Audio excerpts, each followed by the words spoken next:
Hello and welcome to The Road to Autonomy. I'm your host, Grayson Brulte. The Road to Autonomy is brought to you in part by Stantec Generation AV. Stantec Generation AV combines some of the most experienced AV experts in the industry with the resources of a global engineering firm.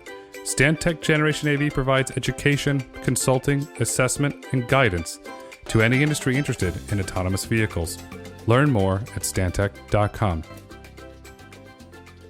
Hello and welcome to The Road to Autonomy.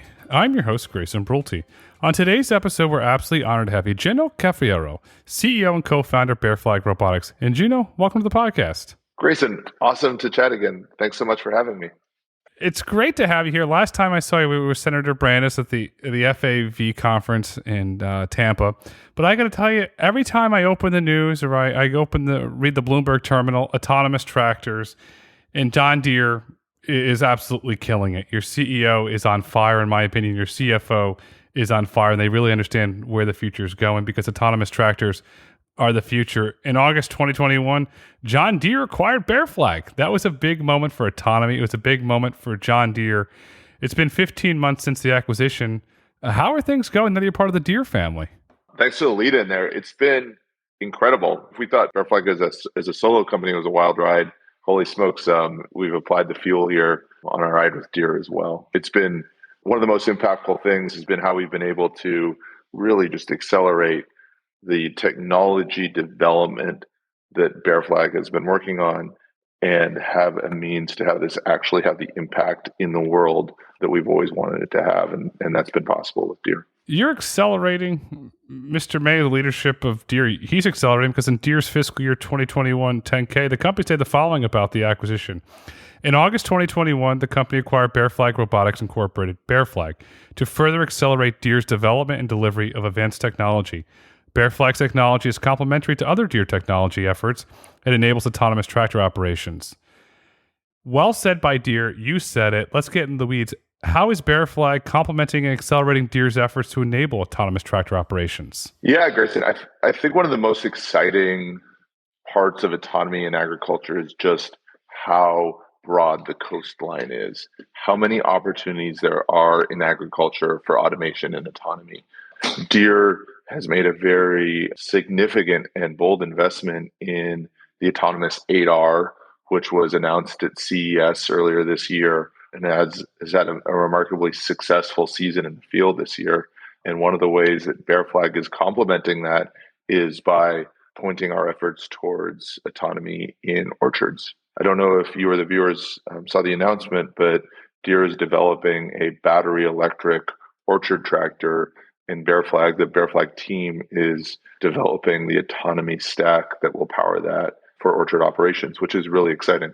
That's very exciting. Do you feel that battery electric tractors are the future for using orchards or smaller farms that might not have thousands of acres? Yeah, absolutely. So many factors come together to really create an opportunity where this makes sense. If you look at the operations that are done in orchards, they're exceedingly complementary to different sources of power like battery electric. And so that's one of the reasons this is an exciting opportunity. It's an exciting opportunity. I want to point out for our listeners, the tractor market's healthy. North American large tractor sales jumped 20% in October, which is seasonally the most important month of the year. It seems that tractors are going. The outlook, according to Bloomberg Intelligence, that tractor sales will continue to grow. April is the next largest month for sales.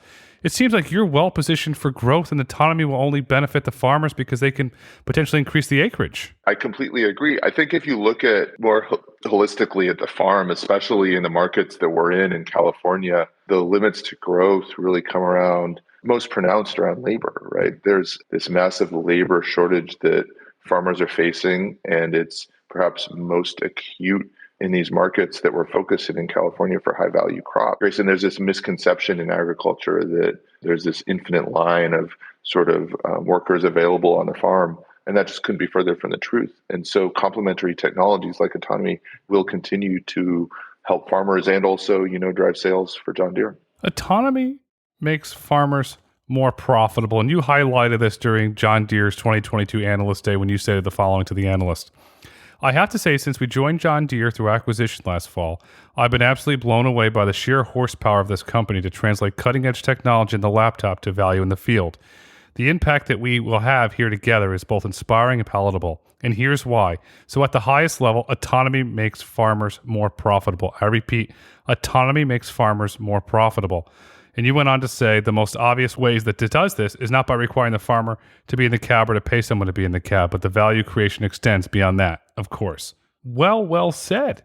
Is this resonating with the farmer since you're allowing them to operate more profitably? And then it's unfortunate some farmers run into financial difficulty. It seems like the autonomy will allow them to keep the farm and the family for multiple generations to come. That's exactly right. The product market fit of autonomy, so crystal clear. The ways that autonomy helps farmers are, I think the word I said there was palpable. We're allowing them to grow more with fewer resources, hopefully on fewer acres with fewer inputs. That's the mission here. That's what we're doing, and it serves farmers, and it serves everyone I know who consumes food, which is everyone.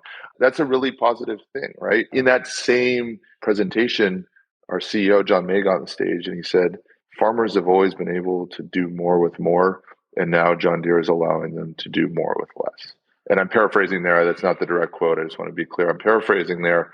But that sentiment is exactly what our mission is. How can we allow farmers to do more with less? How can we allow them to be more effective with their time, with their chemical application? How can we help them be more profitable at the end of the day? Mr. May has done a fantastic job running Deere. He's focused on delivering value for farmers, but Mr. May has done a wonderful, I'll use the word bang up job, delivering value to shareholders. And to me, it's a win-win. When you developed the autonomous technology for Bear Flag, you were focused on developing a recurring revenue go-to-market strategy. It's a very smart one. It's one that a lot of autonomy companies should have learned the lesson years ago, that they're learning the hard truths around economics and rising interest rates now. Why did you make the decision on day one when you founded Bear Flag to embrace a recurring revenue strategy? I think there's recurring revenue or service revenue is important for Deere in a very different way than it was important for Bear Flag. And what I'm about to say applies more directly to hardware and technology startups in general. But Bear Flag had two really important things to demonstrate to investors. The most obvious one was, hey, can we make autonomous tractors? Will these things work? Can we do a job as well or better than a human can? The other one was, will farmers pay for this? Are we building something that's valuable? And if you look around Silicon Valley, there's skeletons of startups who had incredible technology, but really weren't able to connect it to the value that folks are willing to pay for. And so we had this chicken and egg problem where we needed to go out and demonstrate a willingness to pay, that we had product market fit, perhaps even before we had the technology ready to do that, or the technology was premature, or it wasn't working properly, or it was still in its infancy. And so what we did is we developed this service go-to-market where growers would pay for the work that was actually done. And that worked great on our side because the farmer really didn't care if it was done by a machine or a human or a little green man in the cab. They just wanted the job done.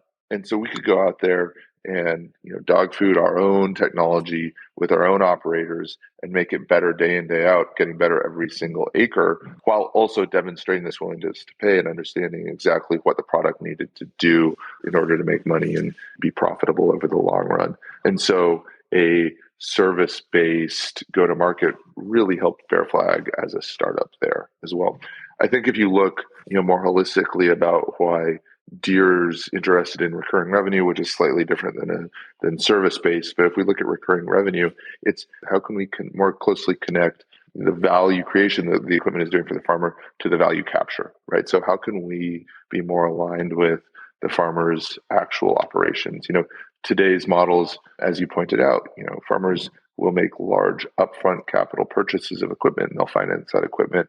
And, they'll use debt mechanisms like their land or their buildings or other infrastructure sort of to fund this purchase of equipment through credit. What if farmers are actually able to pay for the actual value that equipment is creating on their farm as it's going, and then they can leverage debt in different ways, like improving their infrastructure or perhaps even buying more land to expand their operation. We're creating more opportunities for farmers. You could say it's a better use of debt. They're not having to put it out on the equipment. They can invest into their land and get a better ROI, which could potentially grow the farm and make it more sustainable. That's exactly right. That's exactly right. I think there's tremendous opportunity here. What were some of those early conversations in the early days of Bear Flag when you were meeting with farmers around California and you were offering this as a service? Was it, and Gino, what's going on here? We used to go buy a tractor. Now you want to give it to us as a service? What was that like? There were a ton of conversations there. It wasn't obvious that this is what farmers wanted. But then you look at other places of their operation where they are using service. So like in California, a really common thing is to use a chemical application company as a service. And they come out, they'll spray your crops, and they'll have the permitting and the licensing and the recording mechanisms and all this sort of overhead that's necessary for very good reason that a farmer isn't interested in doing. There's sort of other analogs to service in agriculture. Sometimes there's harvest as a service. And so when we came through this tillage as a service, it wasn't how farmers typically think about it, but we were able to sort of point to other areas and be like, hey, listen, like we can be more cost efficient here. This will cost less than your internal operation. And furthermore, it'll be done exactly when you need it in a timely way. And you can use your best guys in other areas of your operation. And folks started to understand it too. You don't have the large CapEx expense for the tractor up front. That's another benefit there. That's absolutely right. Did you, when you developed the model, was it based on acreage? How was it based on hour? What was the model that the farmer said, you know what, we like this, we're on it? Yeah, so this is one of those things that was like totally obvious in hindsight, right? We ended up charging per acre. And a lot of the conversation was around should we charge per hour? Should we charge per row? Should we charge per acre? Like there was a lot of ways to sort of come at the problem. Ultimately, what we were most afraid of if we charged per hour was that the farmer would drive by the field and the tractor would be broken in some sort of new and unique way that we'd never seen before. And they'd see a bunch of Bear Flag guys out there like scratching their heads looking at the equipment and wonder, why am I paying for this? And so ultimately, what was obvious in hindsight is we just charge per acre. And we'd say, you pay us when you're happy with the job. That seemed to work really well. Now there was some nuance there, right? So different implements go at different speeds and they have different widths. And so certain operations, you're able to cover a lot more acres in a shorter amount of time. And so on the back end, we had a calculator that basically brought it back to time. But if there were a breakdown, if there were a mishap, that would always be on Bear Flag, not on the customer. So you build trust. Acreage built trust. Time-based does not build trust. Acreage builds trust. You built the trust, and then you got the call from John Deere, and that's where we are today. And so it worked. Another thing, too, as we talk about trust, and this is like a running joke, one of the most salient sort of lessons I learned in taking autonomous tractors to market. At first we had one tractor and it wasn't that great. It was a very modest, a machine of modest capabilities. And so we knew that we'd offer free work to farmers. We'd go out and we'd do the field for free. And what happened is we got a false sense of confidence because everyone likes free work and no one's going to criticize free work. No one's going to come out and tell you to do it again if it's free. They'll say thank you because they want more free work. But the minute you start charging them and the minute they have to reach into their wallets to pay you for the work, all of a sudden you start getting feedback like, well, hey, listen, that corner's not done over there. Or like, hey, I'd really like if you slow down there because you're not working the ground as well as you should be. And that's when we started to get the real feedback that helped make the product better. And so my mental model is adjusted here to my advice to founders and other startups or other folks who are trying to do something similar is charge as early as possible. Be very liberal with your refunds. Be very liberal with free work that folks don't want to pay for. But it's super important to have that actual exchange because then you can start getting the real feedback and the real pushback that's going to make the product better. There's a very prominent music manager who I've known for, we're probably going on 20 years now. And he said something here very early on in my career. He goes, it's not a business if nobody's willing to pay. And I never forgot that because they will not value your service. And that's exactly what you said. And that's something that more startups should do. How has the autonomous tractors changed from the early days of Bear Flag to where you're going today? Are they doing different activities on the farm? Are they integrating Lee Red and See and Spray, which is also acquired by John Deere in 2017? Lee's been on the podcast. Lee, if you're listening, keep rocking and rolling there with Blue River.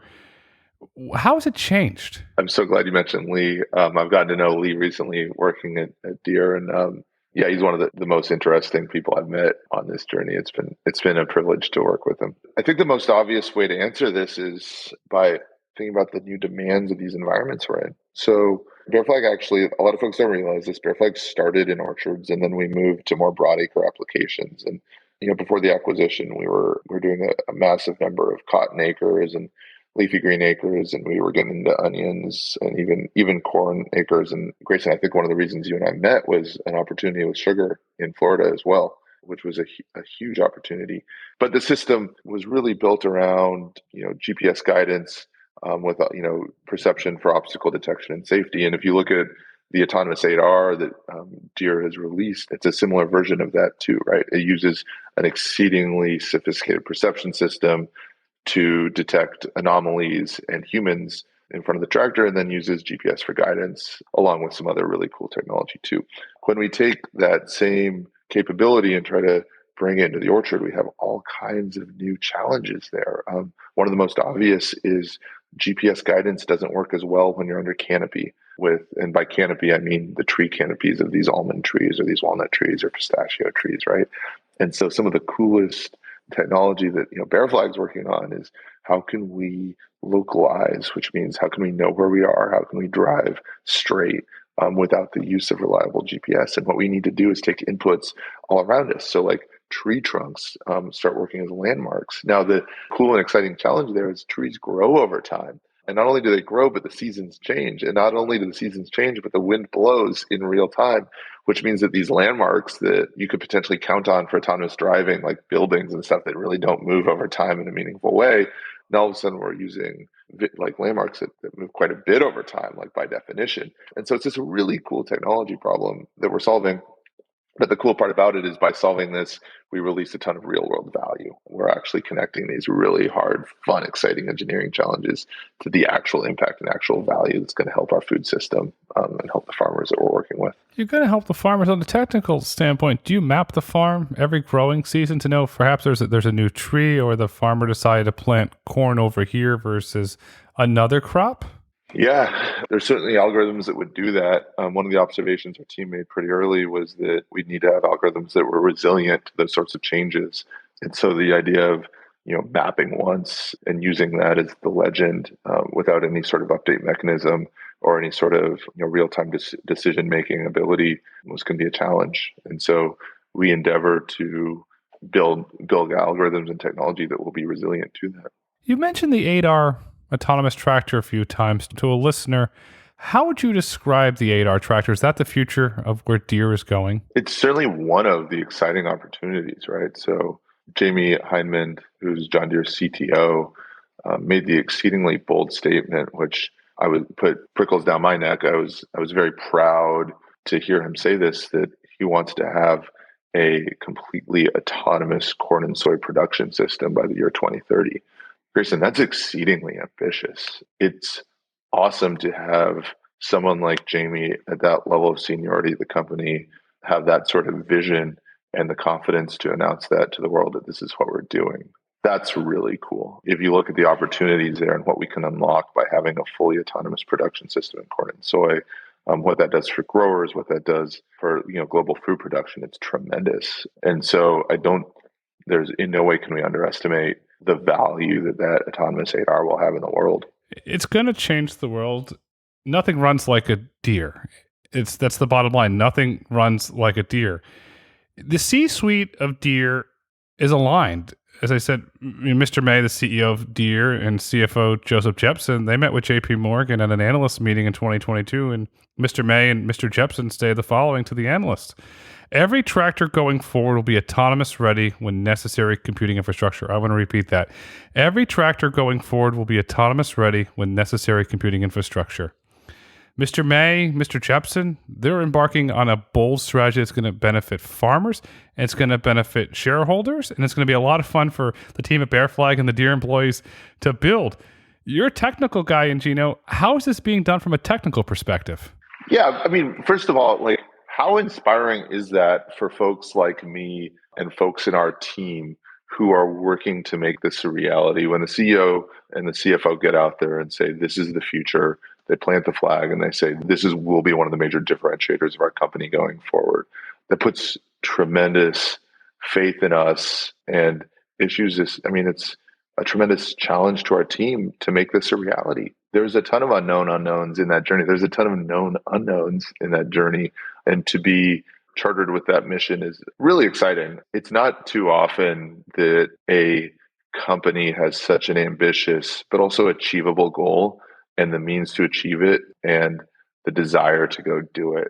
We're in a really unique and awesome place in time at Deere right now. It's super cool. I think the challenges for us is always like as a technologist, prototypes are easy. Building something that will work day in, day out is really hard. When you buy a green tractor, when you buy a John Deere tractor, you know that thing's going to do the job and it's going to be reliable and it's going to be high quality.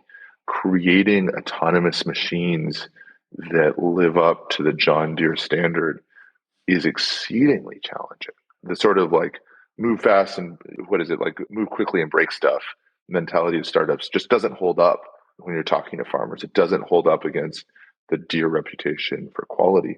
And so that's been one of the huge opportunities for our team to say, hey, how can we marry this sort of startup attitude of we're going to iterate quickly, we're going to understand where we are in our development cycle, we're going to write code that will be discarded here in 3 or 4 months as we discover better ways to do things. How do we marry that mentality to a market leader who delivers highly reliable, high quality machinery to all the corners of the world? That's one of the most exciting opportunities we have internally right now. You take the attitude of breaking things to craftsmanship and focusing on quality, because when you ship your code or you ship your technology to those farmers around the world, they want to know it's going to work. They don't want to say, "Oh, this might have been rushed. It's going to break." They want to know that it's got the John Deere green. It's going to work, and that's a big burden on your shoulders. You have to deliver that time and time again. Oh yeah, listen, like farmers aren't trend chasers, right? They're not going to adopt. They're not going to buy something because it's cool. They're not going to buy something because it's neat or has some cool packaging around it. They're going to buy stuff that's going to make their operation more effective, more productive, more profitable. And that's candidly, like that's why they buy John Deere equipment. That's our mission, is to deliver not only this cutting edge technology, but deliver it in a productive, reliable way that they can lean on hard day in and day out. That's really cool. It's delivering profitable revenue for farmers, but it's delivering profitable revenue for John Deere shareholders. That's the value here. I repeat, profitable revenue. We've talked many times offline about everything that's happening in the autonomous world, but I want to point out John Deere develops profitable revenue from autonomy. Profitable revenue. Nobody's there yet, but John Deere's there. That's why when we first met, we started talking about farming. When Riley Brennan from Trucks introduced us, I said, wait a second, I got this. There's a clear path to making sustainable revenue where you're not going to have to go hand in hand and say, I need $1 billion this year to survive. You had the path for profitable revenue. You're inside of Deere. Deere is chugging along. They're running like a deer, as a deer should run. What's Deere's autonomy strategy? It's multifaceted, right? It comes back to what Jamie Hyman was saying. It's these fully autonomous production systems. The autonomous 8R is a massive effort that was built organically internally to Deere. As someone who's come in from the outside, I've been hugely impressed with the maturity of this product before it was released, and then when it was announced, it was something that was like broadly talked about. But it is continuing to be a huge success and tremendous momentum in the company, to the end that Deere is comfortable placing other bets in autonomy too. And Bear Flag is one of those bets of, hey, we're comfortable with the roadmap in corn and soy, but agriculture is a huge place. And we see an emerging opportunity not only for alternative fuels like battery electric tractor, but also autonomy in these other production systems like high value crops specifically. I think it's a reflection of Deere's confidence in their 8R program that they're willing to start looking at other opportunities, which is really exciting. It's very exciting. How is Bear Flag operating inside of Deere? You're operating as an independent entity, so very similar to the way that Blue River's done. How are you operating inside of the Deere infrastructure? So this is one of the really happy sort of situations. Blue River was acquired 5 or 6 years ago now, and is a strong model for how acquisitions should work at large companies.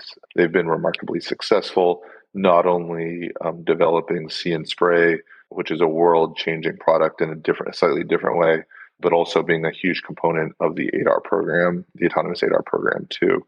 And so coming in, we've been able to adopt a lot of the same playbook that they wrote during that acquisition. And so Like I said earlier, one of the cool opportunities here is to maintain Bear Flag's sort of quick iteration cycles, developing algorithms and prototyping R&D very quickly, but then use Bear Flag as the metaphor here is Bear Flag is an organ in a larger body, and so start to develop this connective tissue to Deere that we can be part of the R&D effort that then Deere will take to go to market with. And so building that connective tissue, building those arteries and veins to transfer the information and the work to the rest of the company has gone really well. It's smart. It allows you to focus on what you're good at. We saw that with the See and Spray system. That's now generating a significant amount of revenue for Deere. Eventually, Bear Flag's going to generate a significant amount of revenue for Deere as well.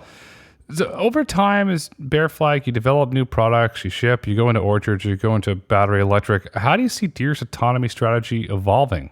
There's two areas that I think are always going to be worthy of investment. I think this opinion is like somewhat shared, but also it's my own opinion. The two areas of development for investment that will not dry up in any sort of time horizon, I think there will be continuing headroom to unlock, is one, analytics and insights. So once we're going through this field, once we have these sensors for safety that are doing the job as well or better than a human can, what else can we do? In orchards, this looks like what we call superhuman abilities. So what can this tractor do that a traditional manned tractor can't? What's the value beyond the autonomy?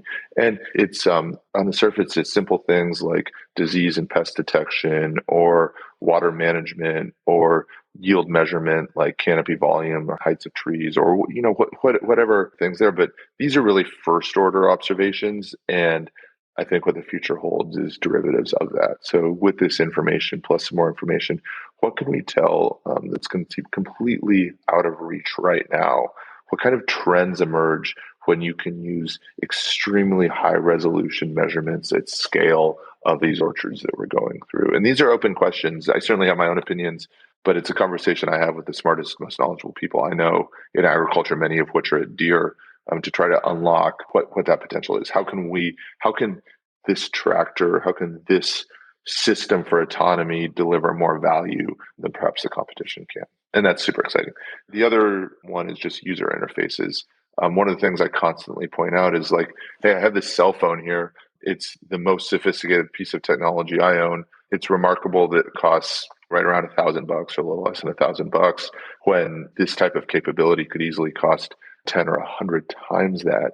Not only is it so widely spread and adoptable, but it doesn't even have an instruction manual. I don't know where the instruction manual for my phone is, and I've never looked for it because it's so dang easy to use. And I think that's really the challenge. And I haven't seen this in robotics, and certainly not ag robotics, is having a system that's just walk up easy. And I wish I could take credit for that term. That's one of my colleagues at Deere, Julian Sanchez, coined this term walk up easy. How can we enable a workforce that might not be native English speakers, or most certainly not robotics experts? How can we empower them to deploy a fleet of autonomous tractors across this farm in an intuitive way? And there's a huge challenge there that I don't think we'll ever solve completely. We'll introduce more features and more capabilities that will increase the complexity, and we'll introduce interfaces and make them easier to use. And we'll increase the productivity index of our workforce massively through these two investments, one, analytics and insights, and the other, user interfaces. Is the walk-up easy interface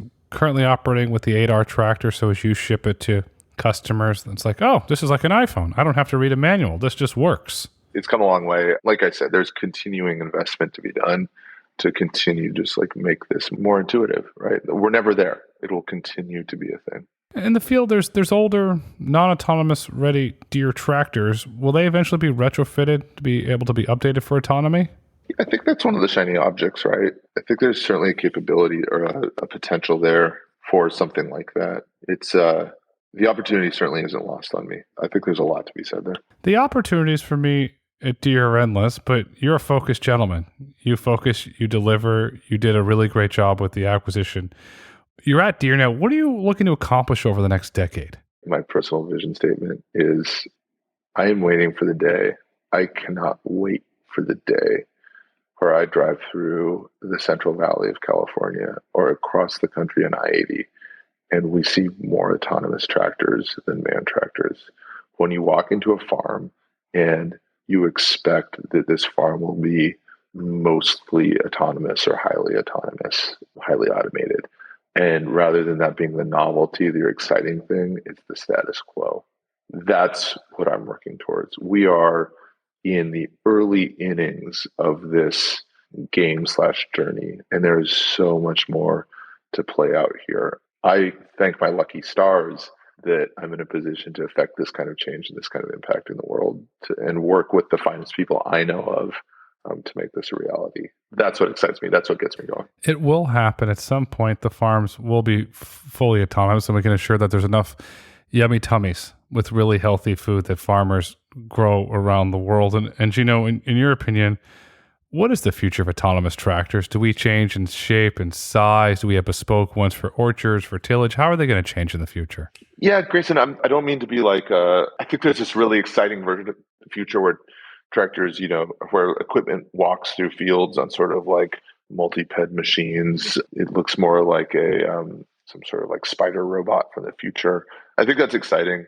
I'm actually much more just maybe call it disappointingly pragmatic that, hey, the form factor is actually pretty solid right now. It's a really efficient way to move equipment through a field. And then when you look at the pure physics of it, hey, like if I need to do this operation behind the machine, whether it's cultivating or ripping or any sort of like ground engagement work, it actually takes like a pretty material mass on that tractor. There needs to be some weight on that machine in order to engage the ground in a way that's good for agronomically productive. And the form factors today are pretty well suited for that.